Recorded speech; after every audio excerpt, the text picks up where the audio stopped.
Hello everybody, it is Monday the 23rd of May. I want to talk about this thing that is building at the moment, and we can all see it, I think, with this monkeypox thing, and I'm calling it Monkeypox Magic. It's not magic. Magic is that which you don't know, which you don't understand. That's a conjurer's trick. Once you can see how it's been done, it's no longer magic. But it might be how this reality is worked. And it is worked, they are working it on an understanding. So, and we are starting to gain this understanding of how this works. And then when we get that understanding, we can see what they're doing. Yeah? And we must understand what we must do. Because this is evil and we can ward off evil. We absolutely can, if we're standing in the power of our own truth. We can do it. So this is where we must become aware of all of these things and how they work, to play our role in this correctly, because we are playing a role. And I want to show you this here, because we are the ones in the end that work this on a larger scale. So, right. So what's happening at the moment, you can see the media has already run with this thing, full on. The politicians are now coming on board, whereas here in the UK, they're already talking about quarantine times, and track and trace is standing in the starting blocks, to take over this whole thing. And yeah, it's been worked up. And now this is what started me off this morning. I read an article on davidicke.com this morning saying they had a simulation of this a year ago, where they simulated the possibility of an outbreak of a strange strain, unusual strain of monkeypox that should happen in May 2022. There's a strange coincidence, isn't it? I mean, the whole thing, the same thing happened with the Great Sea virus. So we live in a world of strange coincidences, if you believe in such a thing, which I don't. So what are they doing? So if we believe, or if we come into awareness how this matrix works, yeah? And again, I'm going back to the tree of life, the Kabbalistic tree of life, that we bring together thought and emotional energies to form a foundation in the lowest Sephirot before it becomes a reality. And we give birth, out of that foundation, we give birth to a reality. Yeah? And it is within ourselves. It becomes our reality. And that is really every person for themselves. We can edify each other, we can give strength to each other, but in the end it's something that every person has to do for themselves. Have that strength within them. And then go to what the Bible says, about the end times, about the outpouring of the Spirit, and see how it works. The old man will dream dreams. The young man will see visions. And the servants and the handmaidens will prophesy. That's going down the tree of the Sephirot. Whereas at the highest level, there is a dream, which has not quite taken form. Just a vague idea, or a vague feeling of something that is to come. And then you come to the level of vision. Yeah?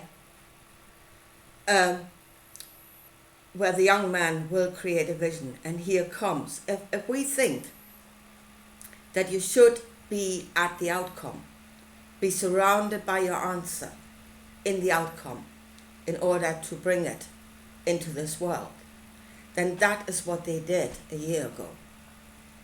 They created a vision. They were in a simulation They were surrounded by their outcome. They were speaking and acting as if it was already happening all around them. They were surrounded by their answer. So there they created the vision.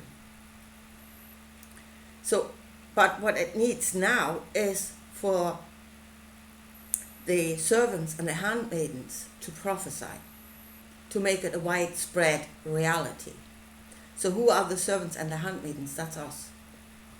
That is every one of us that takes in this thought, the vision, and gives it the energy, makes it into a reality. Our energy. And it is like a thought that was not born within us. You know, that is not a dream that we dreamed. And God knows I don't want to be in their heads if that's what passes for dreams with them. You know? They must live in a nightmare world. Anyway, so it did not originate within us, but it was given to us from the outside. This vision is given to us. And it's only when we make it a reality within ourselves that we become the servants and the handmaidens of that reality. And the outcome is actually going to hit us. And that's the thing. We are the ones that will live the outcome because we became its servants. Now, and here's the thing, the thought of the immune system.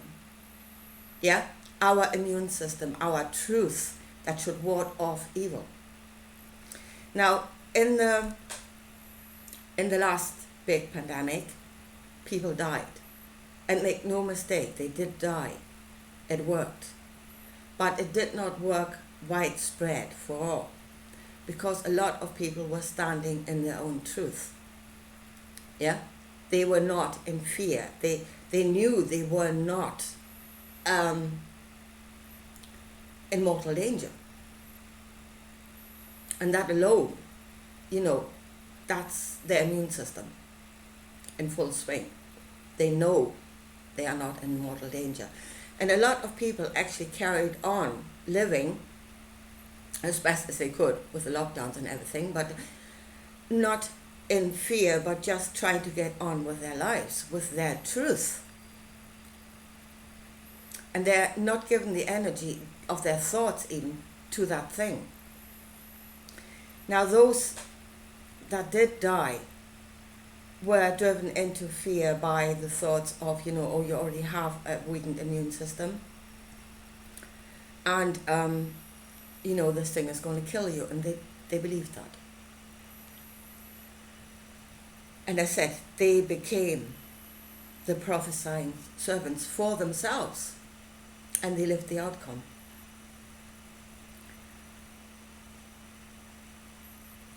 I experienced it in this house, very, very much so, where there was only one person in this house that got extremely sick. And I mean, he got extremely sick to the point that I was worried. And he was the only one that actually believed. I mean, full on believed everything that he was told. And he was the only one in this house that got sick. So what is then the strength of our truth? That this truth that we must stand in, and that is the knowledge that this is the Creator. The underlying essence, energy of everything here is love. We are an expression of love, that love works within us and through us. And they know that what they are doing is not an expression of love. Absolutely not. So it is something that is still contained within the workings of the Creator. You can work it that way, and you have free will. But it is not love, and true love will be stronger than that. A lot stronger than that. It cannot stand against true love. So we know we are an expression of love, and love works through us, and that health, well-being is an expression of love. So then, we stand in that truth that we will be given, and that their little scheme cannot work against the fullness of the truth. And we do not prophesy to others. We should edify each other in the truth, not spread the evil thought. I think in a way we should now take a leaf out of the book of the snake charmers.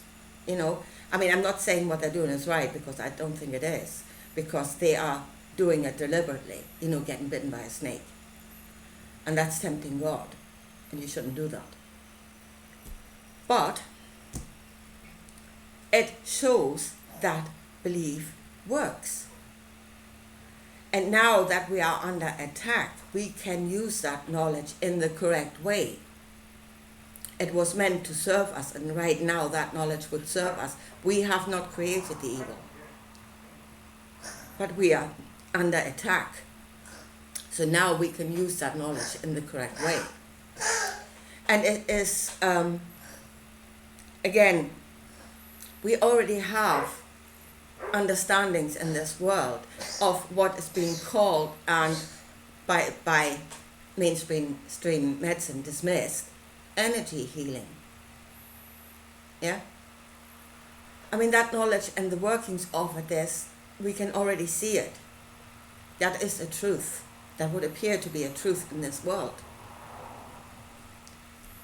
So then we must work that truth, because that is a truth that is born out of love, that gives to life. And that should be our armor, our immune system against what is happening. And I said, strengthen each other in that knowledge. So it's not only that we are being able, or should be able to heal this, it shouldn't enter into us in the first place. It should not enter into us in the first place. So the best medicine is not catching it in the first place. Yeah? So turn your back on it and walk away. Do not fight it. Do not go up against it, but turn your back and walk away. So I think that is what I wanted to say today, but really see what they're doing and see this, old men having dreams, young men seeing visions. They created a vision. They were surrounded by their answer in that simulation, and then know who the servants and the handmaidens are that prophesy. That's us. And if we do not prophesy, it is a very small vision, held by, 1%. And it cannot spread into this world unless we give it of our energy, and we do that inside of ourselves. Every one of us that creates the foundation inside of themselves becomes a servant to that thought. And in the end, you reap what you sow. And if you give that of your beliefs, of your energy, you are sowing it and you will reap it. We must have an understanding of what it is we're doing in this world and how this matrix works, because they do, and they're working it through us. Anyway, I leave it at that, and I'll talk to you again soon. Bye.